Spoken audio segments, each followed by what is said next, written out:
Hello and welcome to India Business Hour. I'm Shireen Bhan. The big stories that we're tracking for you this evening. President Trump softens his stance on India days after slamming ties as a one-sided disaster. Cites a special relationship. The Prime Minister tweets back saying he appreciates and fully reciprocates President Trump's positive assessment. Government sources say statements from both leaders are the strongest indication of continuing ties between both countries. Donald Trump vows second-stage sanctions against Russia after Moscow's overnight aerial attacks across Ukraine. A government building in Kyiv was struck by a Russian drone. U.S. Treasury Secretary Besant signals secondary tariffs on countries buying Russian oil. Zelensky calls it the right idea. Foreign Minister Jaishankar attends the Brics summit virtually. Chinese President Xi Jinping and Russian President Putin also attend the meeting. Reports suggest both sides should adhere to openness and win-win cooperation and maintain the international economic and trade order. Positive start to the week for the markets. Auto and metal stocks lead the rally. IT sector underperforms. Mid-caps outperform the blue chips. Top automakers announce price cuts days after the GST Council slashes taxes on vehicles. Tata Motors, Hyundai, M&M and luxury car makers like Audi and BMW all announced cuts from as low as 30,000 rupees to as high as almost 9 lakh rupees. Commercial vehicles see even steeper reductions in prices. TVS announces price cuts as well. Leveraged bets by Indian investors under the margin trading facility near 1 lakh crore rupees, a 13 times jump in 5 years. Hindustan Aeronautics, the most leveraged, followed by Jio Financial and Reliance Industries. A new Supreme Court bench will hear a PIL seeking a probe against Vedanta Group after Justice Vinod Chandran recused himself. The plea cites a report by Viceroy Research which claims that Vedanta and its subsidiaries engage in fraudulent practices. The Supreme Court asked the Election Commission to accept aadhaar as a standalone document for inclusion in the revised Bihar voters list. However, clarifies that aadhaar is not a proof of citizenship but can be used to establish identity of a person. The EC had originally listed out 11 documents as acceptable. Gen Z leads the protest in Kathmandu against the Nepal government. Social media ban set fire to the parliament building. At least 14 dead after security forces opened fire on protesters. A curfew has been imposed in Kathmandu. Army personnel are out on the streets. Israel continues its Gaza offensive. At least 40 people killed in the enclave since dawn. Israeli forces destroy another high-rise in Gaza City, bringing the number of buildings raised to at least 50 so far. Well, as always, let's start with the day's market action. The markets closing in the green, but they came off their intraday highs. The Nifty and the Sensex ended mildly higher. The auto stocks continued to be in the fast lane as they have been after the GST cuts. The auto index closing about 3% high, in fact, higher than almost 870 points. And Nifty mid-cap closing about 0.5% higher. Flat close off its intraday highs for the Sensex and the Nifty today. But the top story this evening, President Donald Trump seems to have softened his stance on India days after slamming ties with the US as a one-sided disaster. Now, speaking at the Oval Office on Friday, Trump said that he will always be friends with Prime Minister Modi and that there is nothing to be worried about. Only hours earlier, Trump had doubled down on India after Prime Minister Modi visited China, participating in the Shanghai Cooperation Organization summit. Then Trump posted on Truth Social saying, and I quote, "It looks like we've lost India and Russia to deepest, darkest China. May they have a long and prosperous future together," end of quote. Now, his post was accompanied with a photograph of Prime Minister Modi, Xi Jinping and Vladimir Putin. Now, Prime Minister Modi has finally responded to the statement issued by President Trump. We'll come to that in just a bit, but listen in to President Trump. I always will. I'll always be friends with Modi. He's great. Prime Minister, he's great. I'll always be friends, but I just don't like what he's doing at this particular moment. But India and the United States have a special relationship. There's nothing to worry about. Well, that was President Trump. But soon after President Trump's remarks on India, Prime Minister Modi has said that he appreciates and fully reciprocates President Trump's sentiments and positive assessment of the ties. Remember, this is the first official response from the Prime Minister to the US president since the Trump administration escalated the tariff offensive. We learned from sources that both India and the US are working towards finding common ground, signalling a step towards lowering tensions between both sides. Parikshit Luthra standing by now with the details. Parikshit, what seems to have changed in the last 4 days, and what are you hearing from your sources? Is this signs of a de-escalation, of a thaw in the relationship? Well, Shireen, clearly it is a positive, but at the same time, both sides are going to approach things with a lot of caution, especially India, considering the kind of acrimony we've seen over the last few months. But here's what sources tell us. Statements made by the Prime Minister and President Trump are the strongest indication of continuing connect between the leaders. We've also learned that Indian and US officials have been in regular touch to find some sort of breakthrough, some sort of common ground. Officials we have spoken to in India and the US emphasize that both nations have not changed their overall assessment of the importance of the strategic ties. Trade negotiations have been on for the past few weeks and continue even now. The phone lines and the channels of communication are open, even as a formal 6th round of talks is yet to be announced. So what is the immediate focus? Our understanding is that both sides are in discussions to set aside the 25% additional penalty and reach a trade deal by November or December. Sources also adding that US officials on their part want to see a strong intent from India to reduce Russian oil and defense purchases. Apart from tariff reduction and reducing trade deficit, US officials have sought elimination of non-tariff barriers, import limits, and a level playing field for American companies. However, ending the Russia-Ukraine war is a priority for the Trump administration, and they are seeing the trade arrangement, the trade deal with India, through that lens at the moment. And therefore, they want India to make efforts to end the war. India, on its part, remains committed to negotiating a BTA, but without any compromise on sectors like agriculture and dairy. So let's see where the chips fall eventually, Shireen. There is a package which consists of very many different ways in which we want to help them.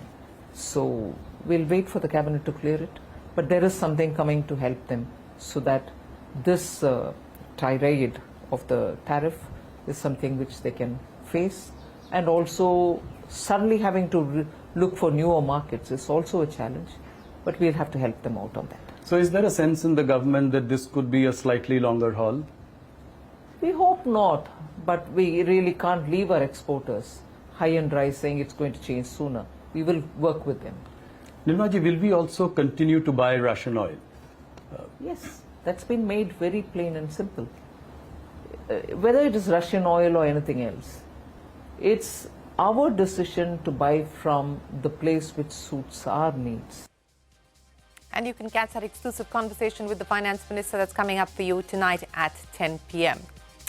And here's India's former ambassador to the US and former Foreign Secretary Nirupama Rao has called the latest President Trump Prime Minister Modi overtures as an opening gambit, but cautioned that it should not be termed as a reset. Referring to the Trump administration's verbal jibes over the last few weeks as diplomatic whiplash, Rao observed that the India-US ties have survived worse storms. She also shared her views on the recalibration of the India-China ties, saying that dealing with China was like playing three-dimensional chess in the dark. Here's the former Foreign Secretary. What you should expect is not a grand pivot. You know, there are realities on the border. You're aware of the situation along the line of actual control, the unresolved problems that relate to the boundary between the two countries, the critical dependencies that have, I must say, unfortunately developed where India is concerned on China over the last couple of decades. They keep the ceiling very low on this relationship and the floor very uneven. So the SCO optics really don't erase the structural rivalry between our two countries, but they keep the door ajar. The tone today is better, but it's an opening gambit, not a reset. So if you ask me, are these statements a sign things will improve? I would say they're a de-escalation signal, certainly, and they buy both sides some breathing room. Now, there's the tariff overhang also. The US duties, as we all know, as announced, are at 50% on a wide basket, and no new talks have been announced. So both sides, I believe, needed a political valve while the officials reassess the next steps.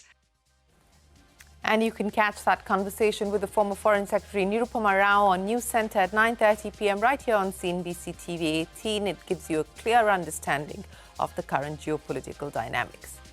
Chief Economic Advisor Anantha Nageshwaran says that US tariffs may impact India's GDP by 0.5% in FY26. Speaking to Bloomberg, the Chief Economic Advisor said he hopes that additional 25% tariffs is a short-lived phenomena. However, he did caution that if the tariffs extend to the next financial year, it could pose a major risk to India's growth trajectory. The 13th round of trade negotiations between India and the EU currently underway in New Delhi. Sources have told us that the Commerce Minister may meet EU Trade Commissioner on the 12th of September. A key focus area of the discussion will be the protection of certain sensitive sectors, including agriculture. And Foreign Minister S. Jaishankar attending the Brics summit virtually. Reports suggest that Chinese President Xi Jinping and Russian President Putin also attending the meet. President Xi suggests adhering to openness and win-win cooperation. In international news, Russia has launched its largest airstrike on Ukraine since the start of the war. The attack set a main government building in central Kyiv on fire, killing at least 4 people. In a post on social media, Ukraine's President Zelensky has issued a fresh appeal to allies to strengthen Ukrainian air defenses. Meanwhile, President Trump has said he was not happy about these attacks and threatened tougher sanctions on Russia. Are you ready to move to the second phase of sanctions against Russia or punishing Putin? How is your call with the... Yes, I am ready. That's President Trump on secondary sanctions on Russia. And speaking of sanctions, leaders of the EU are also exploring sanctions on about half a dozen Russian banks and energy companies. As per news reports, the EU is also planning to target Russia's payment and credit card systems as well as crypto exchanges. Russian oil continues to be a contentious issue. In an interview to NBC News overnight, US Treasury Secretary Scott Bessent has called on the EU to jointly increase pressure on Russia by imposing tariffs and sanctions on countries buying Russian oil. Meanwhile, Ukrainian President Zelensky has backed President Trump's move to impose tariffs on nations trading with Russia, calling it, and I quote, the right idea. In an interview with ABC News, Zelensky described energy trade with Russia as Putin's weapon against Ukraine. Commerce Minister Piyush Goyal has urged businesses to utilize locally produced goods as part of their supply chain. Speaking at an event today, Goyal reiterated that buying domestic goods will boost and strengthen India's economic security. हर हमारा जो व्यापार और कारोबार या उद्योग जगत से जुड़ा हुआ व्यक्ति है वो अपने दुकान पे रखेगा कि यहां स्वदेशी उत्पादन बिकता है। हर व्यक्ति जो आज आयात के ऊपर निर्भर है वो अपनी सप्लाई चेन देखेगा, क्या चीजें उसमें ऐसी हैं जो भारत में मिल सकती हैं, क्यों ना मैं स्वदेशी चीज इस्तेमाल करूं ज्यादा से ज्यादा। Well, that's the Commerce Minister. And shares of auto giants zooming in trade today after top automakers announced significant price cuts. This has come days after the GST Council brought down the tax on vehicles. Maruti Suzuki, Hyundai, M&M, Kia, along with luxury car makers like Audi and BMW have all announced cuts ranging from as low as 30,000 to as high as almost 9 lakh rupees. TVS Motors has said it will pass on the full benefits of the GST rate reduction to the consumer from the 22nd of the month. Sudarshan standing by to give us a breakdown of the price cuts and what it means for you and me this festive season. Sud. So August 15, Independence Day, and Prime Minister Modi's speech from the rampart of Red Fort announced a big GST reform after 8 years of its implementation and called it double Diwali bonus, and that triggered a big move in auto names. Since then, auto index is up 11% and most of the leading names from TVS Motor, Hero MotoCorp and Maruti to M&M have seen a move somewhere in the range of 11 to 17%. Fast forward to September 13. GST Council held a meeting considering proposals related to GST reforms, and in unanimous decision, Council has approved all the proposals as expected. And what came as a surprising was the decision to implement these reforms from September 22, saving most companies from what it could have been a washout festive season. And in resultant, here comes a big price cut for everything we use to commute. No matter it's an entry vehicle car or a luxury car, the prices have gone for a major revision from as low as of rupees 30,000 to as high as almost rupees 9 lakh. Let's start with Mahindra. Mahindra & Mahindra. It has announced price cut up to rupees 1.56 lakh and has already come into effect on September 6. The Bolero's price drops from rupees 10.52 lakh to rupees 9.25 lakh, a reduction of almost rupees 1.30 lakh. The Scorpio is now rupees 1.45 lakh cheaper. The Thar Rocks sees a cut of almost rupees 1.33 lakh. And their flagship XUV 700 price is now down by rupees 1.43 lakh. Next in the list is Tata Motors. It has taken a cut for both passenger vehicles and commercial vehicles, and that price cut would be effective September 22. In passenger vehicles, cuts go up to rupees 1.55 lakh, and the next one is cheaper by rupees 1.55 lakh. The Safari by rupees 1.45 lakh, the Punch by rupees 85,000, and the Tigor by rupees 80,000. In commercial vehicle segment, reductions are even steeper. Heavy trucks are cheaper by up to rupees 4.65 lakh. Buses and vans by as much as rupees 4.35 lakh, and small CVs and pickups by up to rupees 1.10 lakh. And if you are planning to buy Creta, Venue or i20, take a look at the price cut announced by Hyundai. Prices have been dropped by up to rupees 2.40 lakh. The i20 price is now rupees 98,000 cheaper. Venue price drops by rupees 1.23 lakh, and the Creta sees a reduction of rupees 72,000. The Alcazar by rupees 75,000 and Tucson by as much as rupees 2.40 lakh. Even luxury car makers have joined in and have aligned their prices with the new GST regime. Audi has slashed prices by up to rupees 7.80 lakh.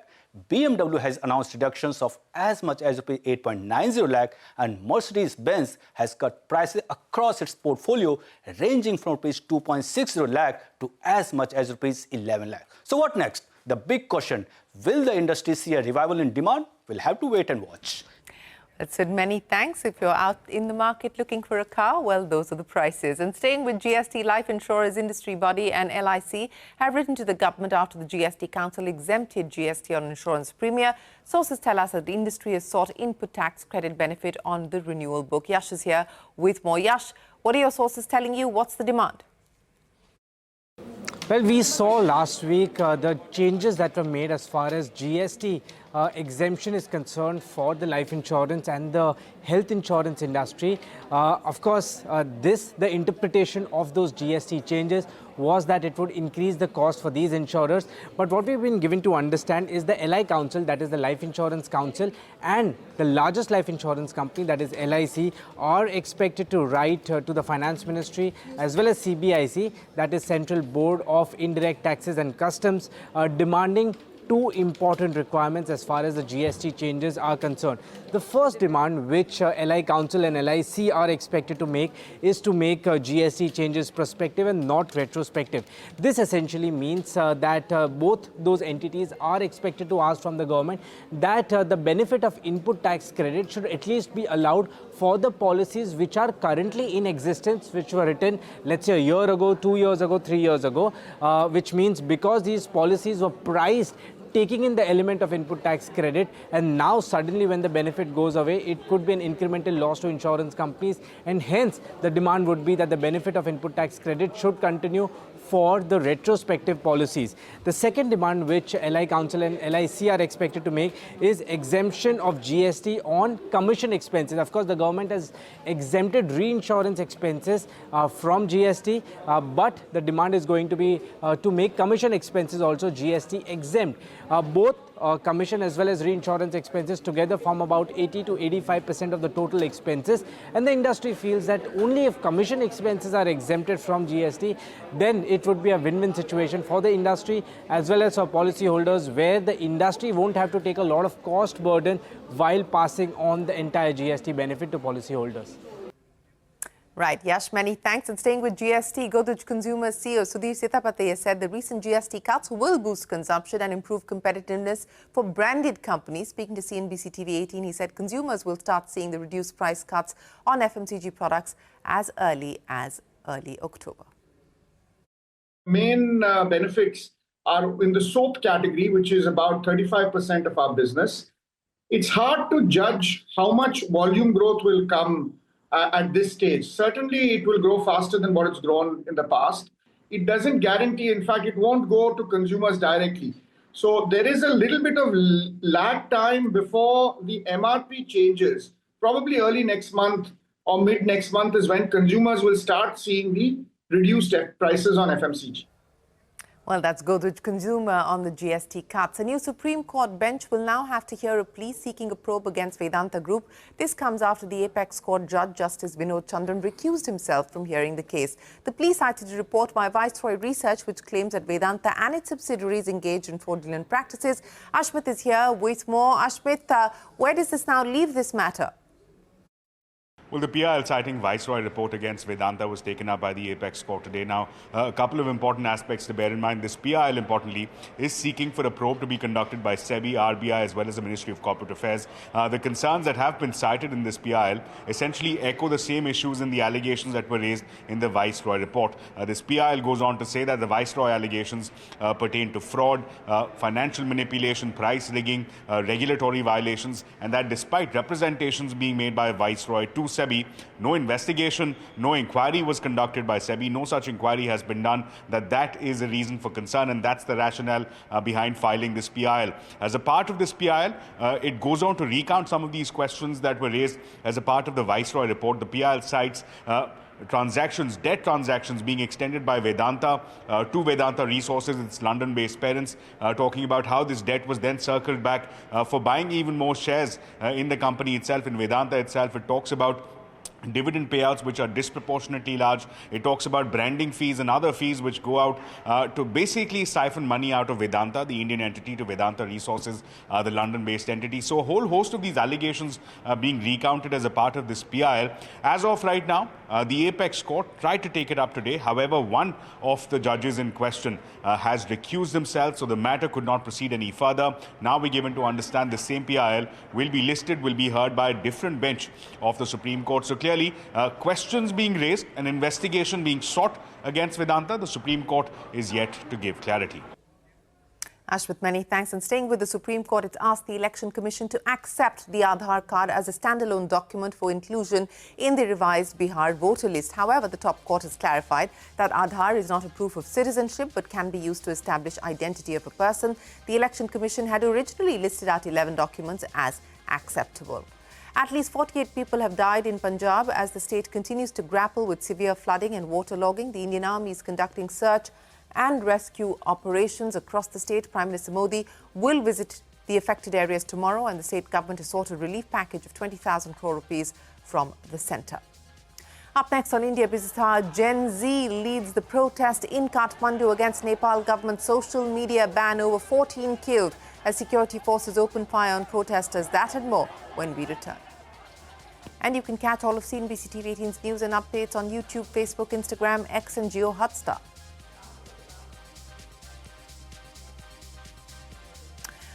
Let's now turn to SpiceJet. The stock was under pressure today after the airline revealed that it posted over 230 crores in loss in the first quarter. The deteriorating financial health continues to raise questions despite fund infusion and repeated promises of a revival. Numbers tell a different story. Madiha breaks down how things have turned fragile more than before for the airline. Madiha. Well, SpiceJet's revival has been long awaited, and the presentation that it made to investors has revealed a declining performance despite the cash infusion. And the best thing is to look at how it performed financially.